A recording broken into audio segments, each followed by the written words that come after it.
Boa noite a todos. Quinta-feira, novamente, 8 horas, estamos aqui pontualmente trazendo informações sobre a área previdenciária.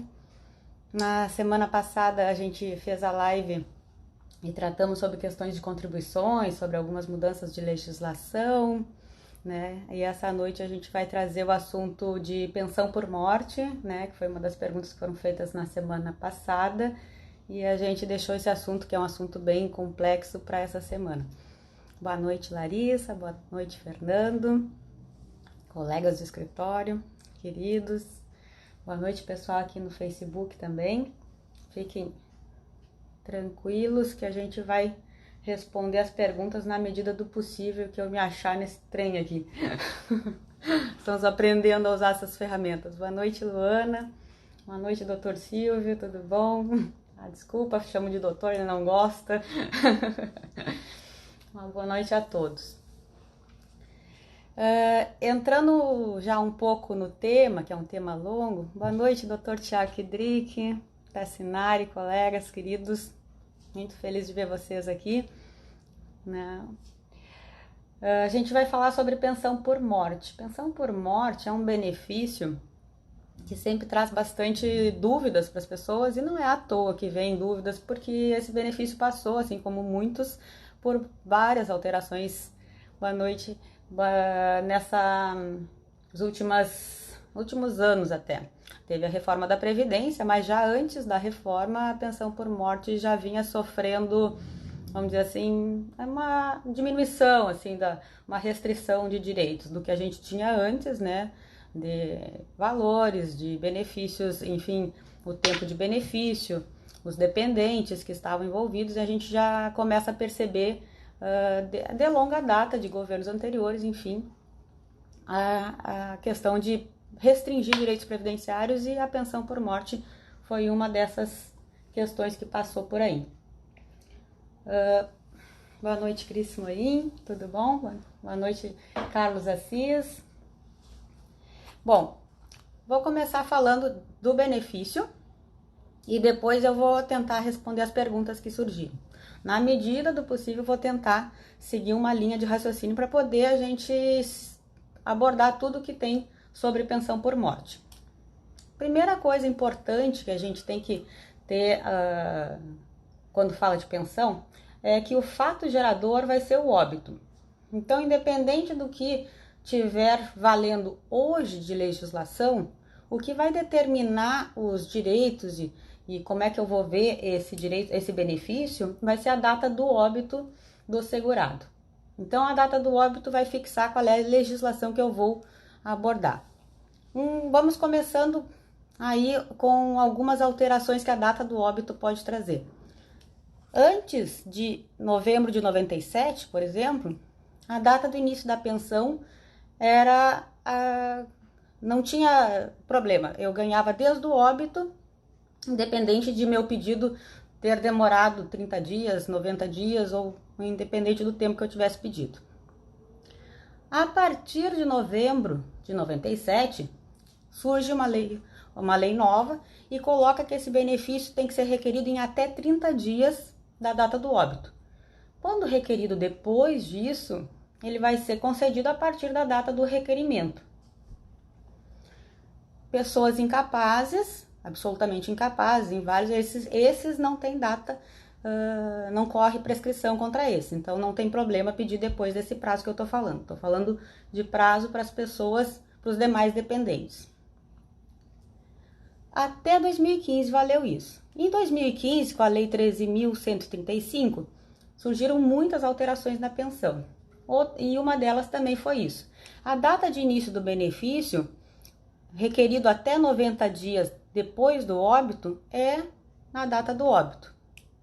Só que tem uma continuidade nessa mesma alteração, que extrapola um pouquinho a legislação previdenciária, porque vai de encontro com a legislação do Código Civil, que é a questão dos incapazes. Os incapazes não corre prazo contra incapazes, não corre prazo prescricional. Isso está no artigo 3º do Código Civil. Isso é tranquilo na legislação, em qualquer matéria, independência de direito previdenciário, tributário, a gente tem uma regra que é o Código Civil que regula sobre isso. Mas daí veio a Lei 13.135 e resolveu que contra incapazes tem prazo. Eles têm 180 dias a contar do óbito para fazer o pedido de pensão por morte. Se fizerem depois disso, vão receber a partir do requerimento também. Nessa situação, a sugestão é judicializar, cobrando o período que tenha ficado para trás, porque o absolutamente incapaz tem direito sim, desde a data do óbito. O Código Civil não foi alterado, então temos que fazer valer. Por vezes, a gente, trabalhando na área jurídica, a gente percebe essas incongruências. E é nisso que a gente tem que estar atento como advogado, e é isso que vale a pena a gente fazer uma live para trazer informações para as pessoas que talvez estejam numa situação parecida e nem saibam que têm direito a reclamar alguma coisa. Então, sobre a questão da data de início do benefício, o óbito é um fato gerador da pensão, a data de início do benefício foi mudando ao longo do tempo.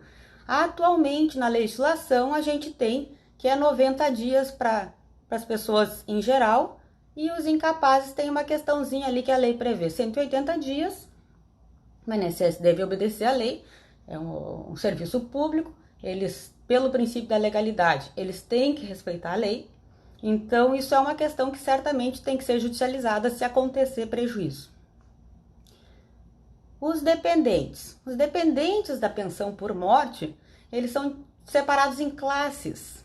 São 3 classes de dependentes na pensão por morte. Primeira classe de dependentes, está aí o cônjuge, o companheiro, a companheira em união estável, enfim. O filho menor de idade, menor de 21 anos, ou inválido. Na segunda classe de dependentes entram os pais. E na terceira classe de dependentes a gente tem os irmãos menores de 21 anos ou inválidos aí, enquanto perdurar a invalidez. O que aconteceu a partir de 2015? Teve uma situação que a gente começa a ter termo final de benefício. Então, assim, até então, os beneficiários, filho menor de 21 anos, recebia até 21 anos, ok, ou até cessar a invalidez. Os demais recebiam vitaliciamente. Com a Lei 13.135, a gente passa a ter prazo para pensão por morte. Então, os menores... tem uma situação que é a seguinte, inclusive, quem tem menos de 18 contribuições, a gente passa a ter carência também para pensão por morte. O termo carência não deveria ser usado aqui. Eles exigem 18 contribuições. Como não é carência, essas 18 contribuições podem não estar próximas à data do óbito. Hoje em dia, a gente tem então essa situação. Para concessão da pensão por morte, a gente precisa ter mais que 18 contribuições na vida laborativa do segurado falecido. Tendo mais que 18 contribuições, a gente tem um benefício que vai perdurar por mais de 4 meses. Tendo menos de 18 contribuições e tendo falecido sendo segurado da Previdência, vai gerar o benefício de pensão para os dependentes, mas por apenas 4 meses. Essas 18 contribuições, então, são uma condição que traz um termo final bem curto. Os cônjuges, a partir da Lei 13.135, passam a ter prazo também, passam a ter termo final conforme a idade da pessoa, é o tempo que essa pensão vai ser paga para esse dependente. Então, o que a gente tem hoje? Dependentes, a viúva ou viúvo que tiver menos de 21 anos, vai receber esse benefício por 3 anos. De 21 a 26 anos de idade, o dependente, viúvo, enfim, vai receber por 6 anos. De 27 a 29 anos, por 10 anos. De 30 a 40 anos, por 15 anos. De 41 a 43 anos, vai receber por 20 anos. E só a partir dos 44 anos de idade é que o dependente, o cônjuge dependente, vai receber vitaliciamente esse benefício. Então, a gente vai ter esses termos finais aqui de pensão por morte, que antes era vitalícia para o cônjuge ou ex-companheiro, enfim, do segurado falecido. Sobre o valor da pensão também, teve muita alteração, e alterações que trouxeram prejuízo para os dependentes, prejuízo no sentido de que baixaram os valores de benefício em geral, e o da pensão sofreu muito com isso. O que a gente tinha então até novembro de 2019?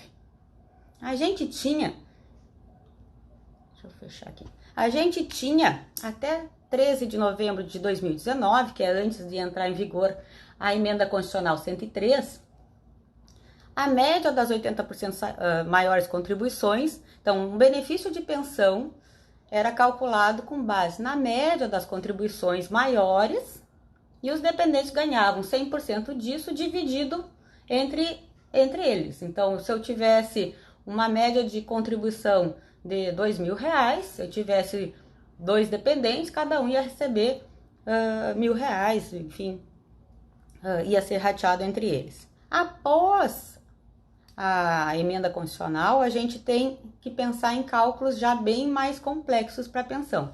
A gente tem que começar a separar conceitos como uma coisa vai ser a base de cálculo e outra coisa vai ser a cota familiar. Então, a gente vai para ter a base de cálculo, qual é o valor base dessa pensão? A gente tem que calcular da seguinte forma: a gente vai pegar 100% dos salários, não vai mais excluir os menores, e vai fazer a média deles. Tem duas situações. Se o segurado falecido era aposentado, então vai ser o benefício da aposentadoria a base do cálculo da pensão. Se ele estava na ativa, então vai se calcular como se fosse uma aposentadoria por invalidez na lei atual. E essa aposentadoria por invalidez na lei atual é calculada da seguinte forma: 60% mais 2% por ano que exceder ao 20º para o homem e ao 15º para a mulher. Então, eu vou ter um cálculo que parte de uma base de 100% das minhas contribuições e vou receber 60% disso mais 2% por ano de contribuição. Então, vamos supor que a pessoa, o falecido, um homem, tivesse 21 anos de contribuição e faleceu, estava trabalhando. Nesse exemplo, ele teria 62% do valor do seu salário. Vamos supor que seu salário fosse de pegar um valor fácil, mas não tem valor fácil para advogados. Olha que interessante. Todos os cálculos são complexos. Ele vai receber 62% da média. Se fosse R$1.000, não pode ser menos que o mínimo, mas só para tipo de cálculo, para exercício. Ele receberia 620 a base de cálculo. Então, 620 seria a base do cálculo. Se ele tivesse deixado uma viúva e 2 filhos, tendo essa base de cálculo, a gente ia pegar o seguinte: as cotas seriam 50% mais 10% por dependente. Então, eu tenho uma viúva e mais 2 filhos. Eu tenho 3 dependentes.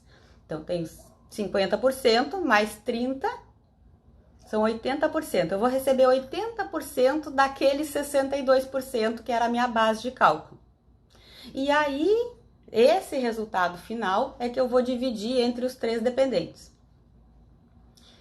Uma outra coisa que é interessante é que o seguinte: quando um desses dependentes ficar maior de idade, um dos filhos vão atingindo a maioridade e vão saindo do benefício porque passaram dos 21 anos e não tem mais direito.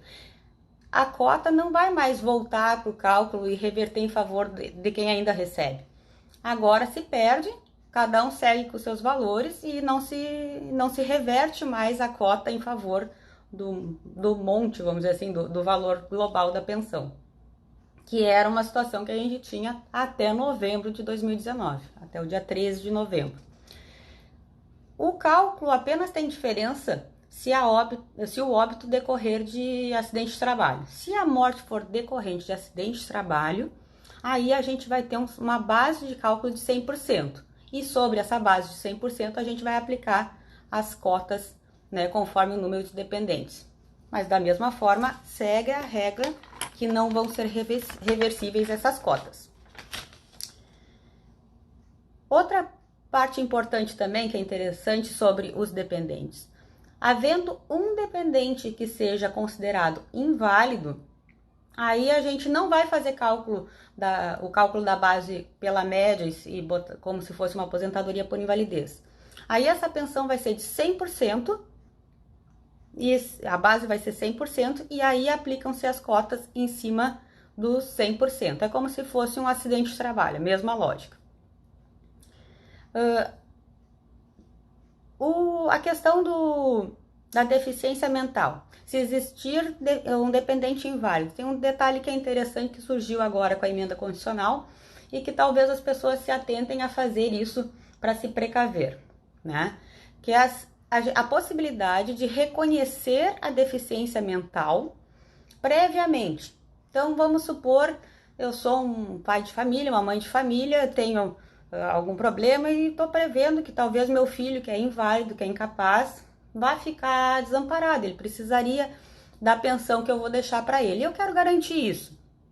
É possível entrar com um pedido de perícia biopsicossocial no INSS para que seja reconhecida a invalidez desse meu filho e ele vai ser considerado um dependente inválido e vai ficar registrado isso ali.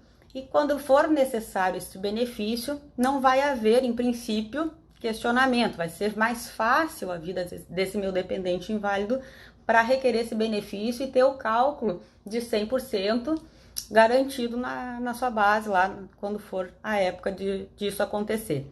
Isso é importante e é uma informação que deve ser trazida para as pessoas, porque muitas vezes a gente atende pessoas no escritório e eles têm esse receio, eles sabem que são, dependendo da faixa etária, da sua situação de vida, que eles podem vir a óbito e deixar o seu dependente desamparado. Isso é um medo e eles precisam resolver essa situação para ficarem mais tranquilos.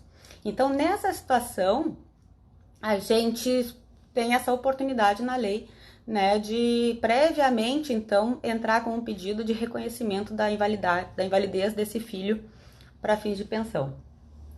O INSS não pode negar pensão por não cumprimento integral de exigência, apresentar certidão de nascimento do instituidor. Isso mesmo, tá corretíssimo. Aproveitar o gancho aqui trazido pelo colega, o INSS não poder negar pensão por não cumprimento de exigência, o INSS não pode negar e nega, né? Na prática isso acontece e não poderia. Como é que a gente resolve isso? A gente resolve isso através de um processo judicial, né?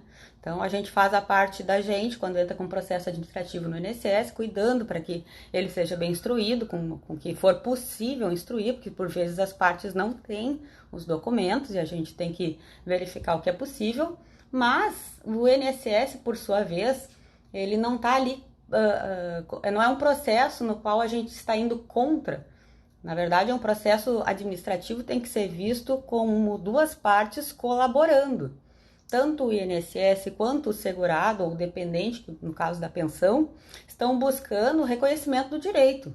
Então, elas devem colaborar para reconhecer da melhor forma aquele direito e dentro da legalidade. Então, dentro desta lógica, que não é a lógica do contencioso lá no judicial, que a gente tem uma parte contra a outra, no processo administrativo a gente deve ter duas partes colaborando. E, infelizmente, não é bem assim que acontece na prática, né? E a gente precisa muitas vezes judicializar as questões. Mas é importante a gente saber que tem esse princípio no processo administrativo e isso nortear, então, a forma como a gente vai lidar com o INSS nas situações que a gente não tem a documentação completa, as certidões, enfim, e a gente usar da prerrogativa de pedir que o INSS, como órgão público, providencie essa documentação, porque também temos, dentro da legislação, o princípio de que os órgãos devem colaborar entre si. Então, as partes também devem ter essa facilidade, o órgão público deve oficiar aos outros órgãos, eles devem observar a transparência e a comunicação entre si deve ocorrer para facilitar a vida da parte hipossuficiente, no caso que é o dependente, o segurado, enfim, que está ali solicitando seu benefício.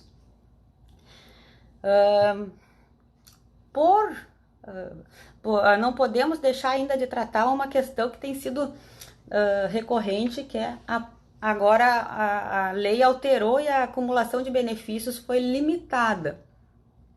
que trouxe cumprimento de exigências em quase todos os processos administrativos que estão tramitando. O que está acontecendo? Até então, a gente tinha benefícios previdenciários, cada um era respeitado, vamos dizer assim, cumpridos os requisitos, as pessoas recebiam seu benefício integralmente. Então, eu sou aposentada por tempo de contribuição ou por idade, porque eu recolhi minhas contribuições e cumpri meus requisitos e tenho meu benefício. E surge a fatalidade e venho a ficar viúva e teria direito à pensão por morte integral também, porque houveram contribuições que esse segurado falecido fez e que amparariam essa concessão desse benefício integral. Então, veio a emenda constitucional e mudou isso simplesmente. A gente agora não tem mais a acumulação integral de benefício. E aí começaram, por isso, a vir exigências nos processos administrativos. Quem tem processo administrativo tramitando está vendo e está preenchendo uma declaração para dizer se existe ou não existe outro benefício sendo recebido, tanto faz do INSS ou de outro regime, em razão da mudança que a emenda constitucional nos trouxe. A acumulação de benefícios, então, foi limitada. Eu vou ter direito a um benefício na forma integral, vou optar pelo de maior valor, e o outro benefício, ou outros benefícios, dependendo da situação, pode ter direito a mais até, mas o segundo benefício passa a ser pago de forma diminuída e escalonada. Vou trazer os números aqui, mas só para a gente ter o raciocínio. O benefício de maior valor ele é preservado. O outro será aplicado uma diminuição progressiva. Então, o valor que for acima de um salário mínimo, até 2 salários, eu ganho 60% dele. Acima de 2 salários até 3, 40%. De 3 a 4, 20%. E acima de 4, 10%. Isso vai ser feito um cálculo e eu vou receber, vamos dizer assim, de forma bem diminuída o segundo benefício. Ele só não vai poder ser inferior a um salário mínimo. Então, no caso de eu ter um benefício de aposentadoria e ter um benefício de pensão, se esta pensão também for salário mínimo, for de salário mínimo, enfim, a minha aposentadoria pode ser maior, neste caso eu vou receber o meu salário mínimo de pensão e eu vou ter os dois benefícios de forma integral, mas por ser salário mínimo. Se for maior que o mínimo essa pensão deixada, o valor que exceder esse salário mínimo, aí vai ser aplicada essa escala de percentuais aqui. E eu vou terminar recebendo bem menos do que eu teria direito. Sobre essa escala aqui, junto com a ideia das cotas, é que acontece uma diminuição bem, vamos dizer assim, bem considerável no pagamento da pensão, porque tu imagina que o benefício já vai ser diminuído aqui e ainda vou dividir ele em cotas e depois eu não reverto essas cotas na medida que os dependentes vão saindo do benefício da pensão porque atingiram o requisito da idade ou que deixaram de ter invalidez. Então a gente vai ter uma situação de benefícios bem prejudicados no caso da pensão por morte de valores maiores que o salário mínimo, né? Bom, deixa eu ver se alguém tem pergunta sobre a pensão por morte. É um assunto que é cheio de detalhes e que daqui a pouco é muita coisa para a gente poder tratar numa live só. E se tiverem perguntas, podem trazer que a gente vai, na medida do possível, tentar responder.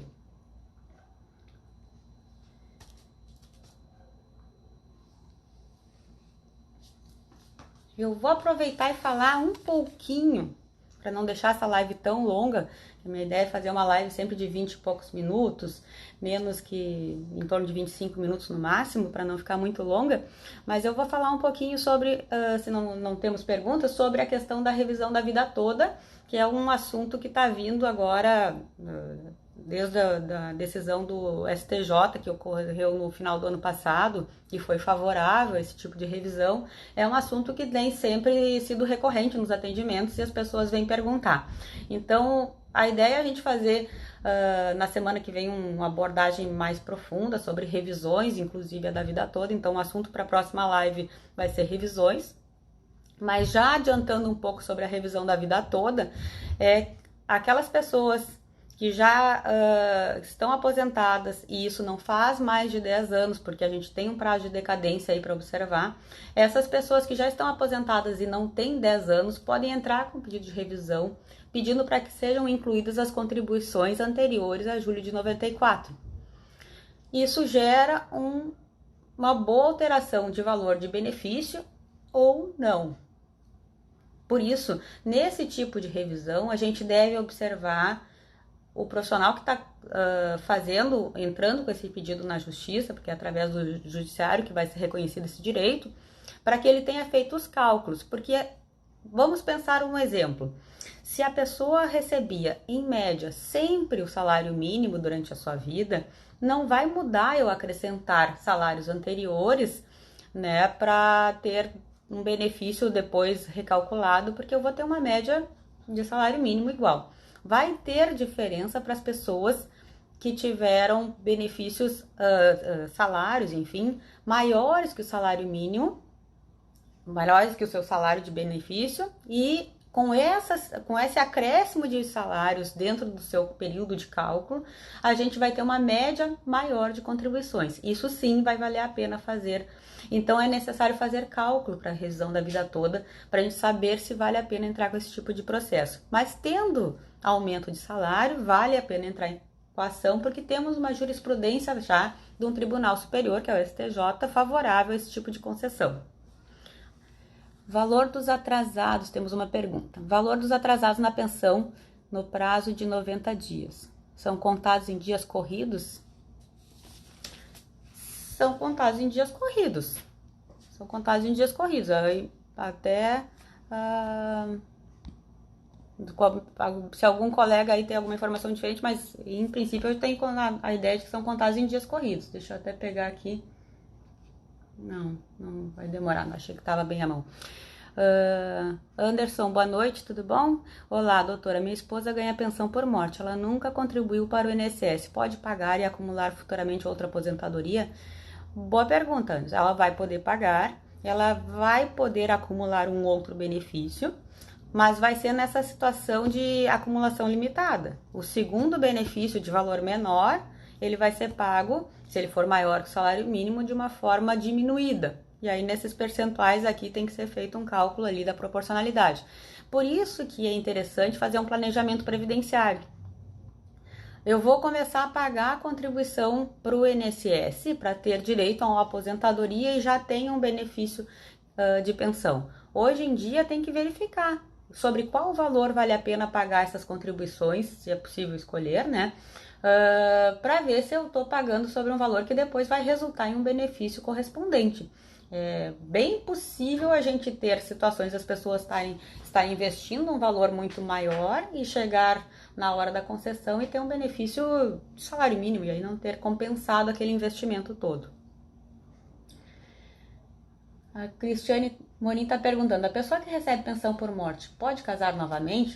Isso também é uma questão que vem recorrentemente. Sim, a pessoa pode casar novamente. Isso é uma questão que na regra do direito militar lá tem outras situações que é uma outra legislação, só que o boca a boca por aí termina espalhando e fica o dito pelo não dito. No regime geral é tranquilo, a pessoa pode casar novamente, não vai perder o benefício. No regime próprio, servidores públicos da mesma forma, não vai perder o benefício e pode casar novamente, não tem problema. Se esse é o motivo de não casar, não é motivo, pode casar. Um abraço a todos, eu vou começar a me despedir então e desejar uma ótima noite, um ótimo feriado, aproveitar que amanhã é Dia do Trabalhador e prestar minhas homenagens e minha gratidão de coração para todos os trabalhadores e em especial aos trabalhadores da área da saúde, né, que a gente, nesses momentos de fragilidade humana, a gente percebe o quanto a gente precisa desses anjos da guarda trabalhando para o bem comum, para o bem de todos. Então,